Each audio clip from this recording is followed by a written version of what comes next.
17 साल के बाद मालेगांव ब्लास्ट केस में कोर्ट ने सभी 7 आरोपियों को बरी कर दिया। Sadhvi Pragya, lieutenant colonel Shrikant Prasad Purohit, retired major Ramesh Upadhyay, Sameer Kulkarni, Sudhakar Chaturvedi, Ajay Rahirkar, Sudhakar Dwivedi सबको निर्दोष करार दिया। अदालत ने कहा कि आरोपियों को दोषी साबित करने के लिए जो सबूत पेश किए गए वो भरोसे के काबिल नहीं है। जांच एजेंसी ये तक साबित नहीं कर पाई कि मालेगांव में ब्लास्ट बाइक पर रखे विस्फोटक से ही हुआ था। बाइक साध्वी प्रज्ञा की थी, यह भी एस्टैब्लिश नहीं हुआ। कर्नल पुरोहित पर बम बनाने, आरडीएक्स का इंतजाम करने का आरोप साबित करने लायक सबूत नहीं थे। कोर्ट के फैसले के बाद उन नेताओं के मुंह पर ताले लग गए जो भगवा आतंकवाद की बात करते थे, हिंदुत्व को आतंकवाद से जोड़ते थे। कोर्ट के फैसले के बाद राहुल गांधी ने इस मुद्दे पर बोलने से इनकार ही कर दिया, जबकि कांग्रेस के दूसरे नेता आज ये कहते सुनाई दिए कि आतंकवाद का कोई धर्म नहीं होता।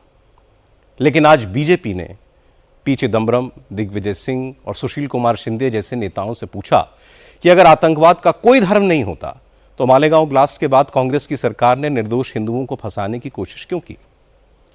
मालेगांव ब्लास्ट को भगवा आतंकवाद क्यों बताया? हिंदुत्व को टेररिज्म से क्यों जोड़ा? कांग्रेस के नेता इस सवाल पर क्या सफाई दे रहे हैं? मालेगांव ब्लास्ट के केस में किस आधार पर साध्वी प्रज्ञा और लेफ्टिनेंट कर्नल पुरोहित को आरोपी बनाया गया था?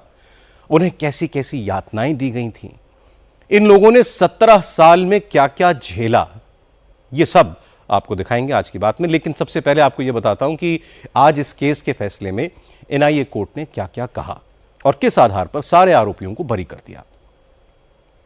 17 साल के लंबे इंतजार के बाद आज जब मुंबई की एनआईए कोर्ट ने मालेगांव ब्लास्ट केस में फैसला सुनाया तो 7 आरोपी साध्वी प्रज्ञा ठाकुर, लेफ्टिनेंट कर्नल पुरोहित, मेजर रमेश उपाध्याय, समीर कुलकर्णी, सुधाकर चतुर्वेदी, अजय राहिरकर और सुधाकर द्विवेदी सब कोर्ट में मौजूद थे।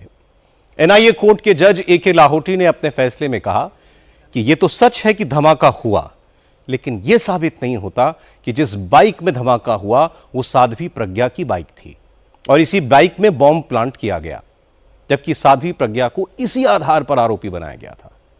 अब इस मामले का दूसरा पक्ष भी मैं आपको दिखाता हूं। मालेगांव ब्लास्ट में 6 लोगों की जान गई। उनके परिवार वालों ने भी 17 साल इंसाफ के लिए लड़ाई लड़ी, लेकिन आज इस केस के सारे आरोपी बरी हो गए। तो अब यह परिवार सवाल पूछ रहे हैं कि उनके अपनों की मौत का जिम्मेदार है कौन? मालेगांव ब्लास्ट के एक पीड़ित के रिश्तेदार अखलाक अंसारी ने कहा कि वो इस फैसले के खिलाफ हाईकोर्ट जाएंगे। अखलाक ने कहा कि इस केस की इन्वेस्टिगेशन पर सवाल उठाना गलत है, क्योंकि इन्वेस्टिगेशन हेमंत करकरे ने किया था और करकरे एक ईमानदार अफसर थे। अगर वो आज जिंदा होते तो ये आरोपी नहीं बचते। आज जब मालेगांव ब्लास्ट के केस में कोर्ट का फैसला आया तो स्वामी रामदेव ने कहा कि हिंदुओं और हिंदुत्व को बदनाम करने वाले कांग्रेस के नेताओं को आज चुल्लू भर पानी में डूब मरना चाहिए। स्वामी रामदेव ने कहा कि कम से कम अब कोई भगवा और सनातन को बदनाम करने की हिम्मत तो नहीं करेगा। हिंदू आतंकवाद, भगवा आतंकवाद कह करके एक आतंक सा मचा रखा था। कुछ लोगों के मंसूबे थे हिंदुत्व को और सनातन को, भगवा को बदनाम करने के। वो मंसूबे उनके अब फेल हो गए। सारी दुनिया के सामने सच आ गया। अब कोई हिंदू आतंकवाद, भगवा आतंकवाद कह करके भारत के सनातन धर्म को बदनाम नहीं कर सकेगा। ट्रंप की बात इसलिए हो रही है क्योंकि ट्रंप ने भारत से अमेरिका को एक्सपोर्ट होने वाले सामानों पर कल से 25% टैरिफ लगाने का ऐलान कर दिया है। राष्ट्रपति ट्रंप ने कहा है कि अब वो ट्रेड डील होने तक किसी भी देश को टैरिफ में कोई रियायत, कोई ढील नहीं देंगे। ट्रंप ने कल ही भारत पर 25% टैरिफ लगाने का ऐलान किया था और आज ट्रंप ने कहा कि वो भारत पर इसलिए टैरिफ लगा रहे हैं क्योंकि भारत ब्रिक्स का मेंबर है और ब्रिक्स के देश डॉलर पर हमला कर रहे हैं। वो किसी भी देश को डॉलर को चोट पहुंचाने नहीं दे सकते, इसलिए भारत पर भी टैरिफ लगा रहे हैं। इसके बाद ट्रंप ने यह भी कहा कि भारत रूस से तेल खरीदता है, हथियार खरीदता है, अमेरिका से ज्यादा व्यापार नहीं करता। अमेरिकी प्रोडक्ट्स पर भारत में भारी भरकम टैरिफ लगता है। यह बात उनको पसंद नहीं है।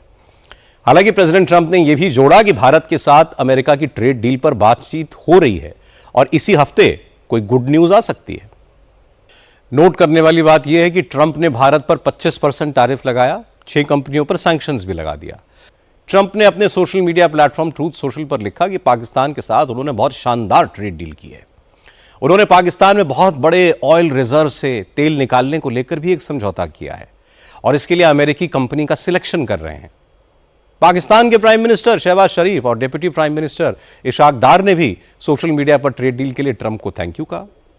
अमेरिका के साथ ट्रेड डील के लिए पाकिस्तान के फाइनेंस मिनिस्टर मोहम्मद औरंगजेब पिछले कई दिनों से वॉशिंगटन में डेरा डाले हुए थे। इंटरेस्टिंग बात यह कि ट्रंप ने ट्रेड डील का ऐलान कर दिया, पाकिस्तान ने थैंक यू कह दिया, लेकिन किसी को नहीं मालूम कि ट्रेड डील में है क्या, इसमें क्या बातें तय हुई हैं, इसकी शर्तें क्या हैं, पाकिस्तान के ऊपर कितना टैरिफ लगेगा, किसी को कुछ नहीं मालूम। आज चीन से बड़ी खबर आई। कभी पॉपुलेशन कंट्रोल के लिए सिर्फ एक बच्चा पैदा करने की इजाजत देने वाला चीन अब अपनी बूढ़ी होती आबादी से परेशान है। चीन की सरकार ने अब आबादी बढ़ाने के लिए नई स्कीम लॉन्च की है। जनसंख्या बढ़ाने के लिए 3 साल से कम उम्र के बच्चों के मां बाप को जिनपिंग सरकार हर साल $503 मतलब लगभग 44,000 रुपए की मदद देगी। यह मदद बच्चों की संख्या के हिसाब से मिलेगी, मतलब जिसके परिवार में एक बच्चा है उसको साल में $503 मिलेंगे, जिसके 2 बच्चे हैं उसको $1,006 की सहायता मिलेगी, तीसरा बच्चा होगा तो $503 और मिलेंगे। इसके लिए चीन की गवर्नमेंट ने $13 बिलियन का बजट रखा है। दरअसल लंबे वक्त तक सिर्फ वन चाइल्ड पॉलिसी अपनाने की वजह से चीन की आबादी में लगातार गिरावट आई। चीन की टोटल फर्टिलिटी रेट मतलब प्रति महिला बच्चों की औसत संख्या घटकर 1.18 हो गई, जबकि आबादी को स्थिर बनाए रखने के लिए यह दर कम से कम 2.1 होनी चाहिए। इसलिए पहले चीन ने वन चाइल्ड पॉलिसी को खत्म किया, 2 या इससे भी ज्यादा बच्चे पैदा करने की इजाजत दी, लेकिन अब चीन में बहुत से कपल्स बच्चे पैदा करने से हिचकते हैं। इसलिए उनको एनकरेज करने के लिए सरकार ने यह चाइल्ड केयर सब्सिडी शुरू की है। चीन के पॉपुलेशन एक्सपर्ट्स उम्मीद कर रहे हैं कि इससे चीन की बूढ़ी होती आबादी में एक नई जान आएगी। मध्य प्रदेश में आज अब तक का सबसे बड़ा बुलडोजर एक्शन हुआ। भोपाल में ड्रग तस्करी के मामले में आरोपी यासीन अहमद और शहवार अहमद उर्फ मछली, इनके परिवार और रिश्तेदारों के अवैध साम्राज्य पर आज बुलडोजर चल गया। नौजवानों को ड्रग्स की लत लगाने वाले और ड्रग्स की आड़ में लड़कियों के सेक्सुअल एक्सप्लॉयटेशन के आरोप में पकड़े गए यासीन अहमद और शहवार अहमद ने करीब 150 करोड़ की सरकारी जमीन पर कब्जा कर रखा था। आज प्रशासन ने पूरी जमीन खाली करवा ली। इस सरकारी जमीन पर आरोपियों ने गैर कानूनी मदरसा, marriage lawn, resort, farm house, कारखाना और गोदाम बना दिए थे। ये कार्रवाई मछली परिवार के सदस्य शकील अहमद, शारिक, इरशाद, अताउल्ला, सोहेल अहमद और शफीक अहमद के खिलाफ की गई। प्रशासन का कहना है कि जिन प्रॉपर्टीज को बुलडोज किया गया, इनका कंस्ट्रक्शन नगर निगम की परमिशन के बगैर सरकारी जमीन पर किया गया था। इसके लिए नगर निगम ने कई बार इन्हें नोटिस दिए, लेकिन कोई जवाब नहीं आया, तो प्रशासन, पुलिस और नगर निगम की टीम ने साथ मिलकर इसके खिलाफ एक्शन लिया और इन सारी प्रॉपर्टीज को बुलडोजर से ध्वस्त कर दिया। बच्चों को सोशल मीडिया के बुरे असर से बचाने के लिए आज ऑस्ट्रेलिया की गवर्नमेंट ने बड़ा फैसला किया। ऑस्ट्रेलिया में अब 16 साल से कम उम्र के बच्चे सोशल मीडिया का इस्तेमाल नहीं कर पाएंगे।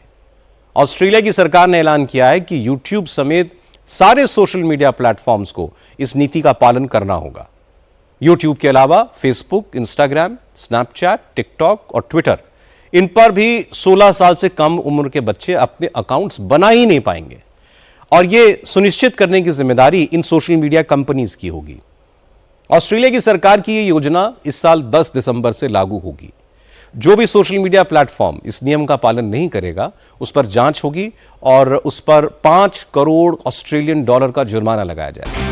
पिछले कुछ दिनों से उत्तर प्रदेश के कई इलाकों में ड्रोन्स की दहशत थी और अफवाह यह थी कि चोर रात में ड्रोन उड़ाकर घरों की रेकी करते हैं और उसके बाद फिर चोरी करते हैं। इस अफवाह के बाद कई गांवों में लोग रात भर पहरा देने लगे।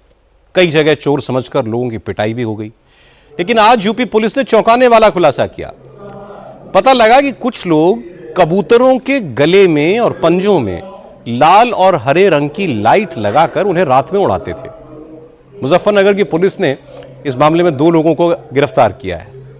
असल में पिछले कुछ दिनों से पश्चिमी उत्तर प्रदेश के कई जिलों में यह अफवाह थी कि रात के वक्त आसमान में कुछ रहस्यमयी ड्रोन्स उड़ते हैं जिनमें लाल और हरी लाइटें जलती हैं। इस अफवाह की वजह से कई गांवों में लोगों की नींद उड़ गई। मुजफ्फरनगर के ककरौली इलाके में कल रात लोगों ने आसमान में ये ड्रोन्स उड़ते देखे, मतलब ड्रोन्स, उनको लगा कि ये ड्रोन है, तुरंत पुलिस को खबर दी। पुलिस आसमान में उड़ रहे इन ऑब्जेक्ट्स का पीछा करने लगी। अब ये लाइटें जंगलों में एक पेड़ पर जाकर उतर गई। जब पुलिस ने टॉर्च लगाकर वहां करीब से देखा तो असलियत पता लगी और पता लगा कि ये ड्रोन नहीं, कबूतर हैं।